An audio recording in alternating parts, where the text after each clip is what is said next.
সিদ্দিকুল্লাহর বাচ্চা, তুই তো সালা চৌধুরী, বর্ধমানের ছেলে, আমি সৈয়দ বংশের ছেলে। তুই তো শুনে মুসলমান, তুই তো হিন্দু থেকে মুসলমান, তুই তো কনভার্টেড মুসলমান। আমি তো কনভার্টেড মুসলমান না, আমি তো সৈয়দ বংশের ছেলে। আমাকে বলতে পারবে কেউ কনভার্টেড মুসলমান? তুই তো থাকিস শ্বশুর বাড়িতে, তোর বাড়ি তো বর্ধমান। ও নিজে একটা রাজনীতি দল করেছিল মুসলমানদের, পিডিসিআই।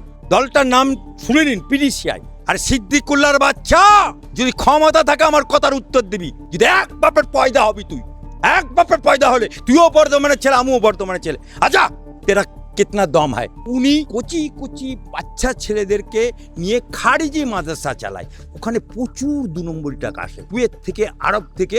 ওর বিরুদ্ধে যদি তদন্ত হয় না, ওর খাটিয়া খাড়া হয়ে যাবে। ওনার সোর্স অফ ইনকাম এখন খারিজি মাদ্রাসা আর এই সমস্ত আনাপ সানাপ বকা। কারণ ওখানে মন্ত্রী চলে গেছে, লাল আলো নীল আলো গাড়ি চলে গেছে, তাই এখন খাবে কি?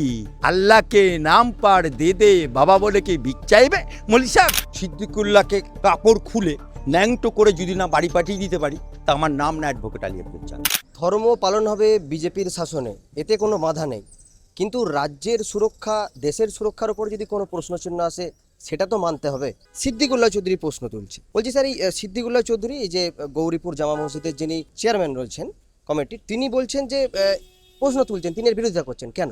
দেখুন, এই প্রশ্নের উত্তর দিতে গেলে আমাকে পিছনে যেতে হয়। পরে আমি সিদ্দিকুল্লাহর কাহানি বলছি, ইন্তেজার করুন। দর্শকদেরকেও বলছি ইন্তেজার করুন। সিদ্দিকুল্লাহকে কাপড় খুলে ন্যাংটো করে যদি না বাড়ি পাঠিয়ে দিতে পারি, তা আমার নাম না অ্যাডভোকেট আলী আব্দুল চাঁদ। ওর ক্যারেক্টার দেখুন। ভারতবর্ষের স্বাধীনতা সংগ্রামে ভারতের মুসলমানরা ভারতের হিন্দুদের সাথে কাঁধে কাঁধ মিলিয়ে ইংরেজদের সাথে লড়াই করেছে। এই জায়গাটা অস্বীকার করার কোনো জায়গা নেই। এবং যারা মুসলমানরা শহীদ হয়েছিল, সনাতনী শহীদ হয়েছিল, ভারতবর্ষের ইন্ডিয়া গেটে তাদের নাম খোদাই করে রাখা আছে, জলজল করছে।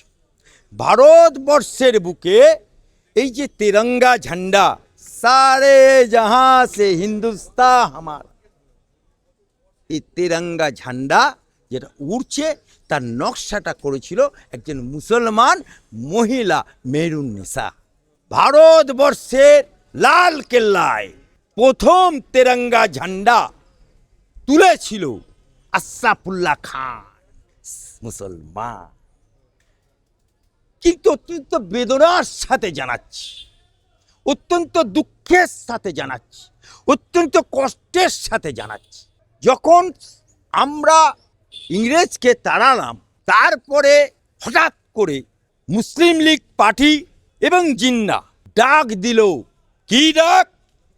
না, আমরা মুসলমানরা ভারতবর্ষ ছেড়ে আমরা আপনা দেশ বানাবো, পাকিস্তান বানাবো, চাঁদ তারা ঝান্ডাই থাকবে। এই কথা বলার পরে ভারতবর্ষ থেকে 85% মুসলমান পাকিস্তানে চলে গেল। যারা যারা মুসলমানরা আমরা রয়ে গেলাম অনলি ফর 15%। আমরা 15% মুসলমান, আমরা এ দেশ ছেড়ে গেলাম না, এ তিরঙ্গা ঝান্ডা ছেড়ে গেলাম না, এ ভারত মাতা ছেড়ে গেলাম না, এবং বাপ 14 পুরুষের কবর ছেড়ে আমরা গেলাম না পাকিস্তানে। কিন্তু দেশ ভাগ হয়েছিল ধর্মের আধারে, এটা কেউ অস্বীকার করতে পারবে না। আমি বলছি, চ্যালেঞ্জ করে বলছি। তাহলে দেশ ভাগ হলো ধর্মের আধারে। 85% মুসলমান, যাদের বাপ দাদাদের শহীদ হয়েছিল, সেই বংশধরের লোকেরা পাকিস্তানে চলে গেল। এখন যদি যারা 15% আমরা রয়ে গেছি, আমরা যদি বলি আমরা इंग्रेजर साथे लड़ाई करेছি আমাদের मुसलमानদের नाम लेखा আছে। अबे साला तेरा जो देश स्वाधीन हुआ था इंडिया गेट में जिसको मुसलमान का नाम लिखा है उसका वंशधर जो है सब पाकिस्तान में है। तेरा क्या अवदान है रे, तेरा क्या अवदान है? আমরা 15% এই দেশে রয়ে গেলাম সংখ্যালঘু অবস্থায়, অর্থাৎ 85% হিন্দু, তাদের মাঝখানে আমরা রয়ে গেলাম। এবারে যখন পাকিস্তানে চলে গেল মুসলমানরা, ইংরেজের সাথে শহীদ হওয়ার পরে চলে গেল, তখন বহু জায়গায় মসজিদ, যেমন এয়ারপোর্টে মসজিদ, যেমন আমার পশ্চিমবাংলায় বালি নিশ্চিন্দা গ্রামে যান হিন্দু চারিদিকে, ওখানে এককালে প্রচুর মুসলমান ছিল, তারা পাকিস্তানে চলে গেছে, সেখানে এখন হিন্দুর বাস নিশ্চিন্তে। সেই মসজিদে ছাগল বাঁধা হচ্ছে, গরু বাঁধা হচ্ছে, কারণ সেখানে মুসলমান নেই। সেই বস্তিতে সেখানে একটা মুসলমানও খুঁজে পাবেন না নিশ্চিন্তে। আবার ভারতবর্ষের বুকে নিয়ার অ্যাবাউট আমাদের মুসলিম রাষ্ট্রীয় মঞ্চ, যেটার আমি ক্ষেত্রীয় সংযোজক, সেই ক্ষেত্রীয় সংযোজক এটা সংঘ, আমরা তদন্ত করে সমীক্ষা করে দেখেছি ভারতবর্ষে নিয়ার অ্যাবাউট 2 থেকে 3 হাজার এরকম বিরান হয়ে পড়ে আছে মসজিদ, কারণ সেখানে মুসলমানই নেই। ঠিক সেই রকমভাবে এয়ারপোর্টে যখন মসজিদটা তৈরি হয়েছিল তখন ওখানে বিশাল পরিমাণে মুসলমান ছিল, সেই মুসলমানরা চলে গেল পাকিস্তানে, মসজিদটা রয়ে গেল। পরবর্তীকালে ওটা airport authority, government of India পুরো জায়গাটা অ্যাকোয়ার করল। বর্তমানে যে মসজিদটা বলছে সেই মসজিদের দলিল নেই, সেই দলিল পর্চা নেই, রেকর্ডে নেই, যা আছে সেটা গভর্নমেন্ট অফ ইন্ডিয়া, আর ওখানে মুসলমানও নেই। সুতরাং মসজিদ আগে না আমার দেশ আগে, মসজিদ আগে না আমার সংবিধান আগে, মসজিদ আগে না আমার কানুন আগে।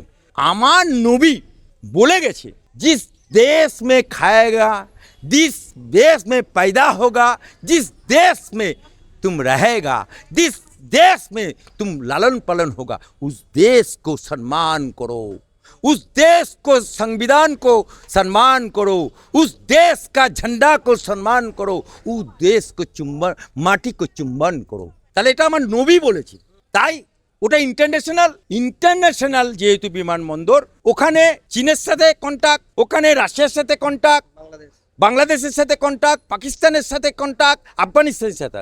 কিন্তু সেই ইন্টারন্যাশনাল বিমানবন্দরকে সিকিউরিটির স্বার্থে, নিরাপত্তার স্বার্থে, যেখানে মুসলমান অধিবাসীই নেই, এয়ারপোর্টের ভেতরে কি মুসলমান বাস করে না? তাহলে বাইরে থেকে লোক যায়, কিন্তু বাসিন্দা তো না। তাহলে সেই জায়গায় মসজিদটা যদি স্থানান্তরিত করা হয়, কোন সা পাপ হোগা, কোন সা গুনাহ হোগা? কই মুসলমান, এই যে সিদ্দিকুল্লাহ বলছেন, আরে নট করো সিদ্দিকুল্লাহর বাচ্চা, তুই তো সালা চৌধুরী, বর্ধমানের ছেলে, আমি সৈয়দ বংশের ছেলে, তুই তো শুনে মুসলমান, তুই তো হিন্দু থেকে মুসলমান, তুই তো কনভার্টেড মুসলমান। আমি তো কনভার্টেড মুসলমান না, আমি তো সৈয়দ বংশের ছেলে। আমাকে বলতে পারবে কেউ কনভার্টেড মুসলমান? চ্যালেঞ্জ।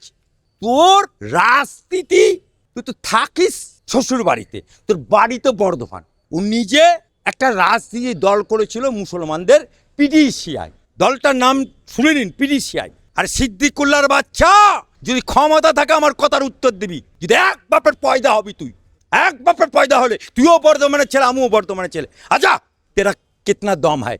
আমি তো জমিদারের ছেলে, তুই তো সালা জমাদারের ছেলে। তোর দল তৈরি করলো, এবং জমিয়তে উলামা হিন্দ একটা মুসলমানদের সামাজিক সংগঠন, মুসলমানদের সমাজের উপকার করবে বলে।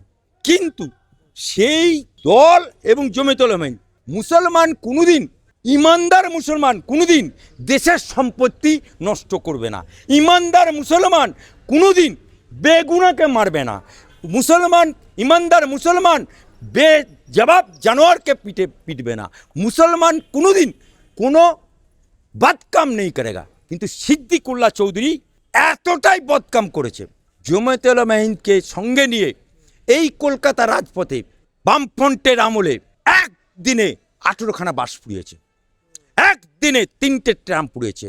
সিদ্দিকুল্লাহ চৌধুরী নিজে বোম মেরেছে, চ্যালেঞ্জ করছে, আমার কাছে ডকুমেন্ট আছে। তারপরে নন্দীগ্রাম, সেখানেও নকশালের সাথে জোট করে ও গণ আন্দোলন করেছে।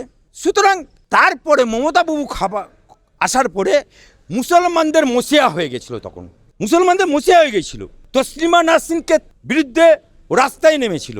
সেই মুসলমানদের মসিয়া, সফেদ ঘোড়া, মুখে দাড়ি, মাথায় টুপি, মৌলানা, সবাই সম্মান করবে, সে মুসলমানদের মসিয়া হয়ে গেল।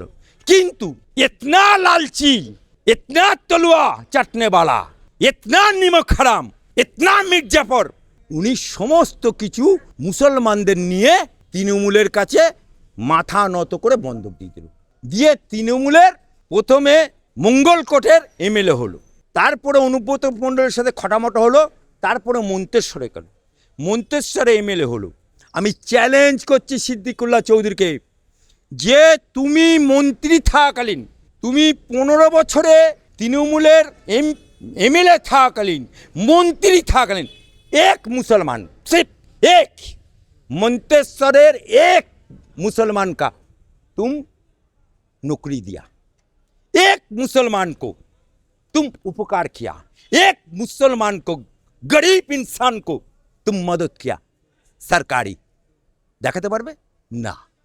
কিন্তু উনি কচি কচি বাচ্চা ছেলেদেরকে নিয়ে খারিজি মাদ্রাসা চালায়, ওখানে প্রচুর 2 নম্বর টাকা আসে কুয়েত থেকে, আরব থেকে।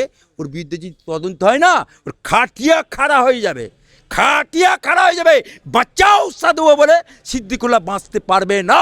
তাই এখন বেঁচে থাকার জন্য, খবরের শিরোনামে থাকার জন্য ওই মসজিদটা, যেহেতু ওর পেছনেই বাড়ি, ও তো নিজের বাড়িতে থাকে না, ও বর্ধমানের বাড়িতে থাকে না, ও তো শ্বশুর বাড়িতে থাকে। এই শ্বশুর বাড়ির ওপারে গেটের ওপারে মসজিদ, তাই শ্বশুর বাড়িতে থেকে জঞ্জামাই ভাগ্নে ঘর জামাই সিদ্দিকুল্লাহ চৌধুরী বেঁচে থাকার জন্য এখন সুরসুরি করছে, সুরসুরি। দোলে দোলে সিদ্দিকুল্লাহ দোলে, কোথায় দোলে? খারিজি মাদ্রাসার উপরে দোলে। কারণ ওনার সোর্স অফ ইনকাম এখন খারিজি মাদ্রাসা আর এই সমস্ত আনাপ সানাপ বকা। কারণ ওখানে মন্ত্রী চলে গেছে, লাল আলো নীল আলো গাড়ি চলে গেছে, তাই এখন খাবে কি? আল্লাহকে নাম পার দে দে বাবা বলে কি ভিক চাইবে? মৌলভী সাহেব